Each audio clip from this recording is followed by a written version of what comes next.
En fait, ça a été pour moi un modèle d'interprète. Isabelle Boulay, 52 ans, regarde la caméra et lâche une phrase qui foudroie tout. Pendant des années, j'ai chanté pour cacher que je n'allais pas bien. Une révélation brutale, inimaginable pour une star adorée depuis 3 décennies. Sa voix, que le public croyait invincible, tremble enfin sous le poids d'une vérité longtemps étouffée. Pourquoi maintenant? Et quel secret dévastateur s'apprête-t-elle à dévoiler? Ce que personne ne pouvait imaginer, c'est que la confession d'Isabelle Boulay ne naît pas d'un simple moment de fragilité, mais d'une accumulation de douleurs, de pertes et de batailles silencieuses qui, pendant 30 ans, ont façonné l'envers de sa légende. Alors qu'elle fixe encore la caméra, ses doigts se crispent légèrement, comme si quelque chose en elle hésitait à surgir, mais la vérité est déjà en marche. Elle raconte que tout a commencé bien avant les projecteurs, dans un petit village de Gaspésie, où le vent gifle les maisons pauvres et où chaque hiver semble tester la résistance des familles. Là, au cœur du restaurant familial, qui sentait la soupe chaude et les vêtements mouillés, une petite fille de 2 ans et demi montait sur une chaise de bois pour chanter, ignorant qu'elle cherchait surtout à retenir le regard de l'homme qu'elle aimait le plus au monde. Son père, Raymond Boulay. Un homme simple, solide, qui croyait en elle plus que quiconque, au point de lui répéter chaque soir « Continue ma fille, ta voix t'emmènera loin ». Ce souvenir qu'elle évoque d'une voix tremblante est celui qui l'a construite et celui qui, tragiquement, l'a détruite. Car lorsque sa carrière commençait à peine à prendre forme, alors qu'elle avait trouvé son chemin entre l'école, quelques petits concours et la peur constante de ne jamais être assez bonne, la nouvelle est tombée comme une bombe. Une maladie cardiaque a terrassé son père, l'homme qui représentait pour elle bien plus qu'un parent. Un refuge, un phare, une raison d'exister. Le téléphone a sonné un après-midi gris, et en quelques mots, son enfance s'est effondrée. Isabelle raconte que le silence après l'annonce fut si violent qu'elle crut entendre le bruit de son propre cœur se fissurer. Elle se souvient avoir traversé le village en larmes, sans sentir le froid poussé par une seule idée. Le revoir. Mais lorsqu'elle franchit le seuil de la maison familiale et aperçoit la chaise vide où son père s'asseyait chaque matin pour boire son café, elle comprend que rien ne la protégera plus jamais du monde. Ce vide-là, dit-elle, est devenu l'ombre la plus lourde de son existence. Pendant des semaines, elle ne chante plus, ne parle presque plus. Elle s'isole dans sa chambre, les rideaux tirés, serrant une vieille photo d'elle et de son père prise un soir de Noël. « Oui, quand il est parti, c'est mon enfance qui s'est éteinte », murmure-t-elle. Cette phrase suffit à faire comprendre que la force que le public admire depuis 30 ans n'est en réalité qu'une armure forgée pour survivre. Sa mère, épuisée par des années de travail acharné et de factures impayées, pleurait souvent en silence à la table de la cuisine, croyant qu'Isabelle dormait. Mais l'enfant écoutait tout, caché derrière une porte, sentant une angoisse sourde grandir en elle. L'angoisse de manquer, de perdre, d'être impuissante. Ces cicatrices invisibles, restées enfouies sous ses triomphes, deviendront les failles intérieures qui la poursuivront toute sa vie. Pourtant, au milieu de ce chaos, un événement inattendu va brusquement changer son destin. En 1988, ses amis, persuadés de son talent mais conscients de son manque de confiance, l'inscrivent de force à un concours à Matane. Isabelle ne veut pas y aller. Elle a peur, elle tremble, elle doute. Mais le soir du concours, quelque chose d'irréel se produit. Sous les lumières crues, alors qu'elle hésite encore à fuir, un homme la remarque. José Lito Michaud. En une seule note, il comprend qu'il n'est pas devant une chanteuse amateur, mais devant une voix destinée à traverser les frontières. Ce moment, Isabelle le décrit comme un basculement brutal, presque violent. « Je me suis sentie choisie, pas prête », dit-elle. Et c'est précisément cela qui rend son histoire bouleversante.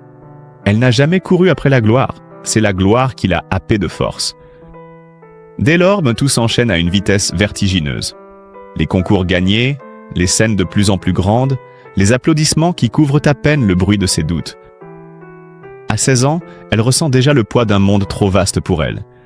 Mais personne ne voit ses larmes dans les loges, ni la petite fille en elle qui cherche encore la voix rassurante de son père. Les années 1986 la propulsent au devant de la scène. Petite Vallée, Grand Prix, Francophonie. Tout le monde parle d'elle, tout le monde croit en son ascension.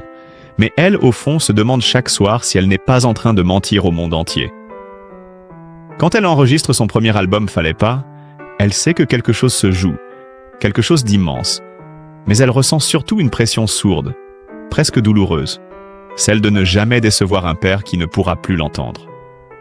Et c'est précisément là que commence la fracture intérieure qui l'amènera un jour à cette confession bouleversante. Chaque succès devient une victoire empoisonnée.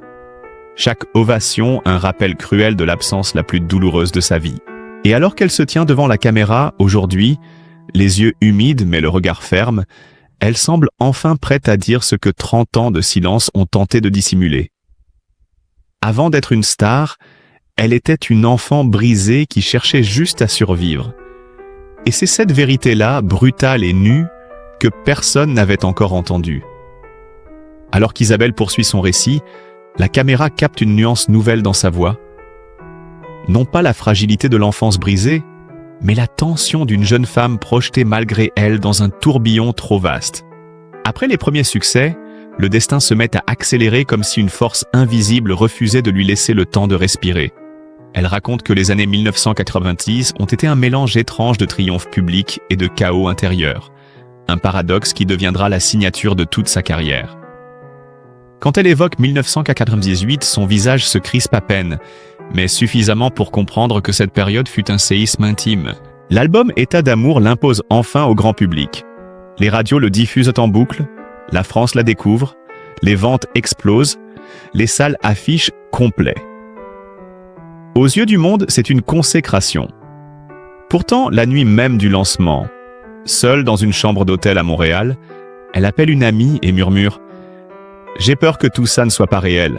J'ai peur qu'on me retire tout demain. » C'est une phrase qui résume toute son existence. Le succès pour elle n'est jamais un cadeau, toujours une menace. Et la tempête se déchaîne lorsqu'elle est nommée pour 4 Félix sans en remporter un seul. Les fans crient au scandale, les médias dénoncent une injustice culturelle, mais Isabelle, elle, vit cet épisode comme une humiliation silencieuse qui amplifie un doute déjà ancien. Et si elle ne méritait rien de tout cela? Cette nuit-là, elle enlève ses chaussures, s'assoit par terre, regarde les affiches de ses concerts sur le mur et éclate en sanglots. Elle se sent vide, frauduleuse, vulnérable. Et pourtant, ce n'était qu'un prélude à ce qui l'attendait. Les années 2000 s'ouvrent avec un album qui va marquer toute une génération. Mieux qu'ici-bas. Le triomphe est monumental. Le disque devient platine, traverse l'Atlantique, consacre Isabelle comme une icône francophone. Mais derrière les projecteurs, elle vit l'une des périodes les plus sombres de sa vie. Elle raconte ses semaines d'enregistrement où elle travaillait 16 heures par jour, obsédée par l'idée d'être parfaite, de ne rien laisser au hasard. Son producteur, inquiet, doit interrompre une séance lorsqu'elle s'effondre littéralement dans le studio, incapable de tenir debout. Isabelle, en larmes, répète seulement « Je dois faire mieux, encore mieux ». Mais mieux que quoi? Mieux que qui? Personne ne pouvait répondre. Et c'est là que s'installe la véritable angoisse qui la suivra pendant 20 ans. La peur de disparaître, la peur de n'être plus à la hauteur, la peur que sa voix, ce seul héritage qu'elle croit avoir reçu de son père, ne s'éteigne d'un jour à l'autre. Alors qu'elle accumule les concerts, les interviews, les tournées interminables, elle entre dans une spirale où la passion se transforme en obligation, où chaque applaudissement devient une question. Suis-je assez bonne pour mériter tout ça? Elle confie qu'au sommet même de sa gloire, elle se sentait paradoxalement plus seule que jamais. Dans les hôtels impersonnels, entre 2 spectacles, elle regardait la fenêtre, les lumières de Paris ou de Montréal, et se demandait comment une vie si pleine pouvait sembler si creuse. Elle sort son journal intime et écrit une phrase qui, aujourd'hui encore, la glace. « Je me retrouve devant 10 000 personnes et pourtant je n'ai jamais eu autant peur d'être oubliée. » Cette phrase est un coup de tonnerre. Comment une femme adorée par des foules entières peut-elle se sentir invisible? C'est que la solitude, dit-elle, n'a rien à voir avec le nombre de regards posés sur vous. Elle naît dans les interstices, dans les moments où le silence remplace les cris, dans ces loges désertes où le maquillage brille encore, mais où plus personne ne frappe à la porte. Et cette solitude devient plus lourde encore lorsqu'elle se confronte aux premiers véritables échecs de sa carrière. En 2009, l'album « Chansons pour les mois d'hiver » reçoit un accueil glacial. La critique est dure, parfois injuste. Certains chroniqueurs parlent d'un disque fatigué, sans éclat. Isabelle se souvient d'avoir lu un article si violent qu'elle aurait ressenti une douleur physique, comme si chaque mot arrachait quelque chose en elle. Un soir, seule dans un studio froid, elle éclate en larmes. Non pas parce qu'elle a été blessée par la presse, mais parce qu'elle commence à croire qu'ils ont peut-être raison. Et comme si cela ne suffisait pas, ses échecs successifs dans l'émission La Voix, où ses candidats ne gagnent jamais malgré son investissement total, alimentent un sentiment d'incompétence qui la ronge. « Peut-être que je ne suis pas faite pour guider les autres », dit-elle un jour en coulisses. Cette phrase, qui semble anodine, révèle pourtant un gouffre intérieur. Isabelle commence à douter non seulement de son talent, mais de sa valeur en tant que femme, mère, artiste. Et c'est dans cet état d'épuisement émotionnel extrême que survient l'un des épisodes les plus choquants de sa vie professionnelle. Lors d'une session d'enregistrement particulièrement éprouvante, sa voix se brise littéralement. Elle tente de reprendre, recommence, insiste, mais rien ne sort. L'ingénieur du son l'arrête, inquiet, et elle s'effondre. Elle pleure pendant de longues minutes, incapable de parler. Dans un souffle presque inaudible, elle dit « Je ne veux plus ressentir ça ». Ce soir-là, pour la première fois, Isabelle Boulay pense réellement à tout arrêter. Quitter la scène, disparaître du monde public, redevenir une femme anonyme, respirer loin des attentes, loin de la pression, loin du bruit.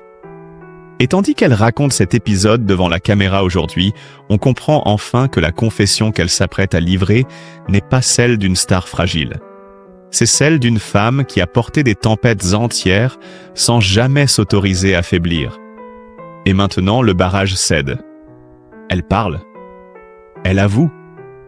Elle se libère. Mais ce qu'elle s'apprête à révéler ensuite est encore plus bouleversant que tout ce qui a été dit jusqu'ici. Car derrière les triomphes et les chutes professionnelles se cachent des blessures beaucoup plus intimes, celles du cœur. Si la carrière d'Isabelle a façonné une partie de ses blessures, ce sont ces histoires d'amour qui ont laissé les cicatrices les plus profondes. Des cicatrices qu'elle a toujours cachées derrière un sourire doux et maîtrisé. Lorsque la caméra continue de tourner, son regard devient plus lointain, comme si une porte intérieure s'entrouvrait vers des souvenirs qu'elle n'a presque jamais confiés. Elle dit que l'amour dans sa vie n'a jamais été un refuge tranquille, mais un territoire fragile où chaque pas peut se transformer en chute.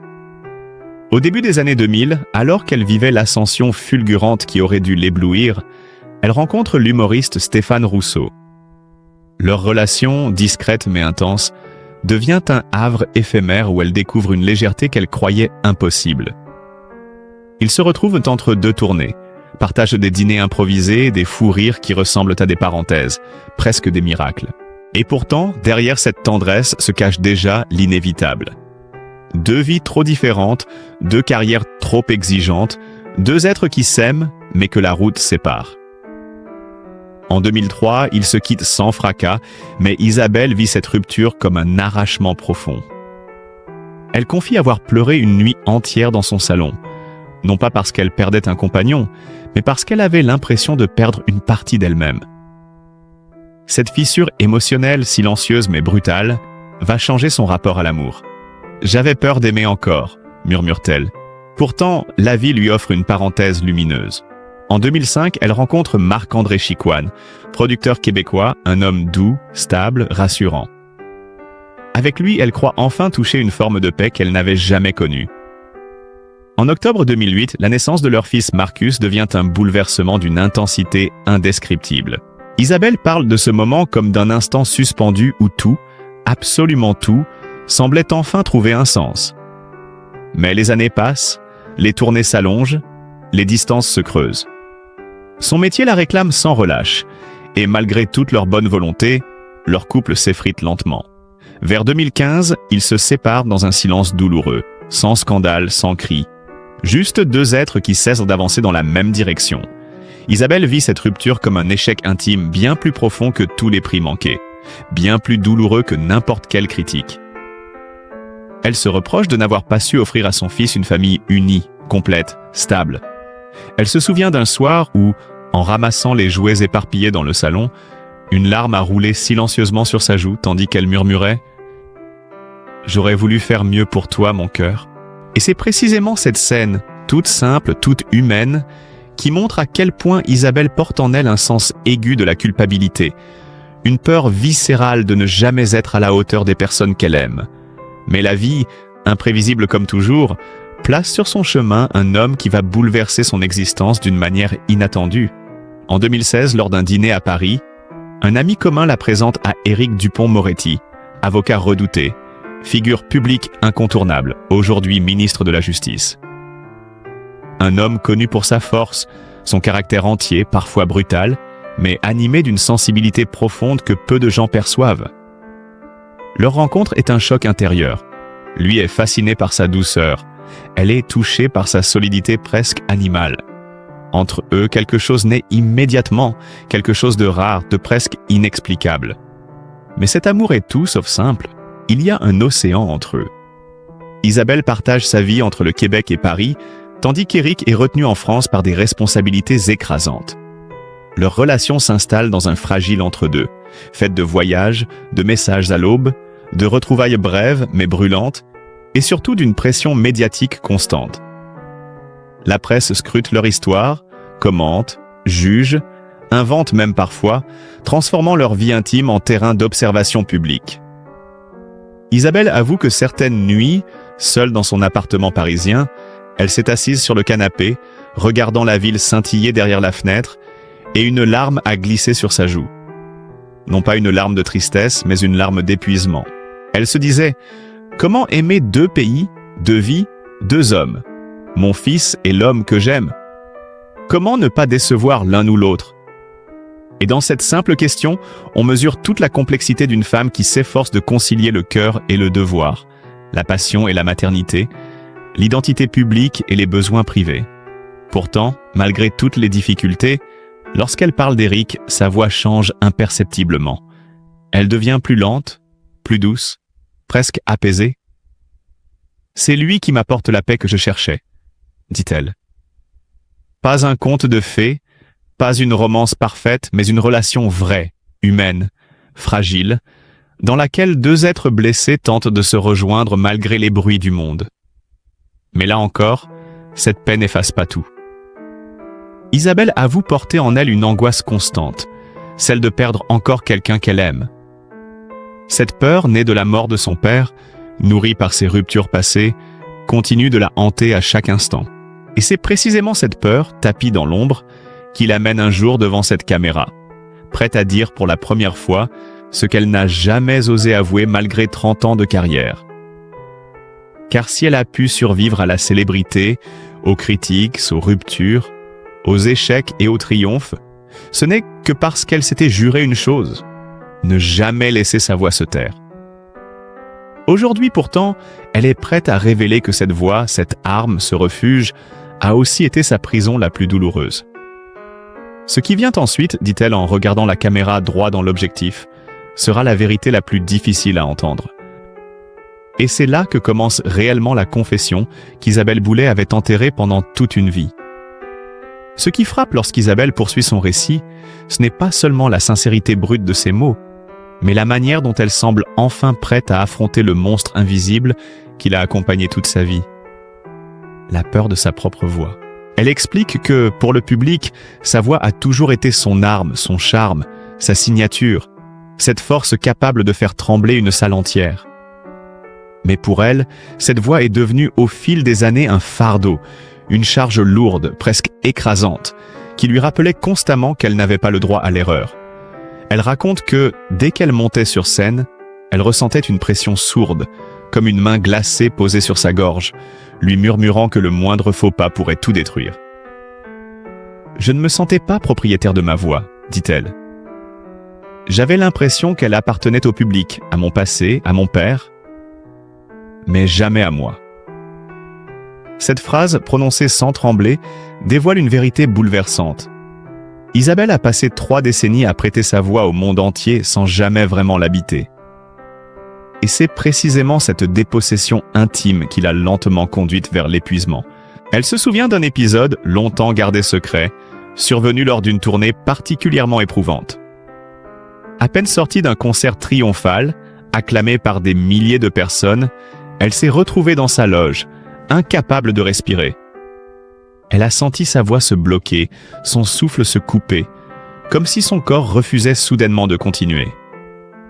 Elle parle d'une crise de panique fulgurante, violente, une de celles qui peuvent détruire un artiste s'il n'a personne pour l'aider. Ce soir-là, elle a pensé pour la première fois qu'elle pouvait réellement perdre sa voix, et cette idée l'a paralysée. Si ma voix disparaissait, qui serais-je encore ? Ce questionnement, simple en apparence, a ouvert une brèche immense dans son esprit. Elle a compris qu'elle avait construit toute son identité sur un fil fragile, chanter pour exister, exister pour chanter. Le moindre doute devenait alors une menace existentielle. Et plus les années passaient, plus cette peur s'enracinait, à tel point qu'elle a développé un rituel secret avant chaque concert. Elle se tenait seule dans une petite pièce, les yeux fermés, imaginant son père assis dans la salle, quelque part dans l'ombre, comme s'il veillait sur elle. Ce geste, à la fois tendre et déchirant, montre à quel point la mort de cet homme continue de guider chacun de ses pas. « Je n'ai jamais voulu décevoir son souvenir », confie-t-elle. Pourtant, malgré la douleur, malgré l'anxiété, malgré les crises silencieuses, Isabelle n'a jamais permis au public de voir ses failles. Sur scène, elle était l'incarnation même de la maîtrise, de la douceur, de la puissance émotionnelle. Mais ce que personne ne savait, c'est qu'en coulisses, elle vivait dans une tension constante, cherchant désespérément l'équilibre entre ce qu'on attendait d'elle et ce qu'elle était réellement capable d'offrir. Et c'est cette dualité, dit-elle, qui l'a menée lentement vers un état de fatigue mentale si profond qu'elle a commencé à envisager une idée insupportable. Quitter la musique. Elle raconte qu'un soir, après une séance d'enregistrement où sa voix s'était brisée à répétition, elle est rentrée dans sa chambre d'hôtel, a retiré ses boucles d'oreilles, a posé son manteau sur une chaise et s'est effondrée sur le lit en silence. Pas un sanglot, pas une plainte. Juste un vide immense, lourd, écrasant. Elle a alors murmuré pour la première fois « Peut-être que je n'ai plus la force. Peut-être que c'est le moment d'arrêter. » Mais arrêter la musique, pour Isabelle, ce n'est pas simplement renoncer à une carrière. C'est renoncer à la seule chose qui l'a sauvée, portée, structurée. C'est renoncer au fil invisible qui la reliait encore à son père. Et c'est précisément cette ambivalence qui l'a retenue au bord du précipice, sans jamais lui permettre de tomber ni de se relever totalement. Elle dit que la pire torture n'a jamais été la fatigue, ni les critiques, ni les échecs, mais cette sensation de n'être jamais libre, ni de chanter, ni de se taire. Comme si chaque décision comportait une douleur différente. Alors, face à la caméra, elle inspire profondément et confie qu'elle a longtemps envahi sa vie d'une illusion dangereuse. Croire qu'elle devait être parfaite pour être aimée. Par son public, par ses proches, par son fils, par elle-même même. Une perfection impossible, destructrice, qui l'a lentement conduite à s'oublier. Elle révèle même qu'elle avait commencé à imaginer une autre vie. Loin de la scène, loin des attentes, une vie simple, anonyme, quelque part en Gaspésie, au bord de la mer, là où tout avait commencé. Une vie où sa voix pourrait enfin se taire sans culpabilité. Mais chaque fois qu'elle envisageait cet avenir silencieux, un souvenir revenait. Le regard émerveillé de son père lorsqu'elle chantait enfant.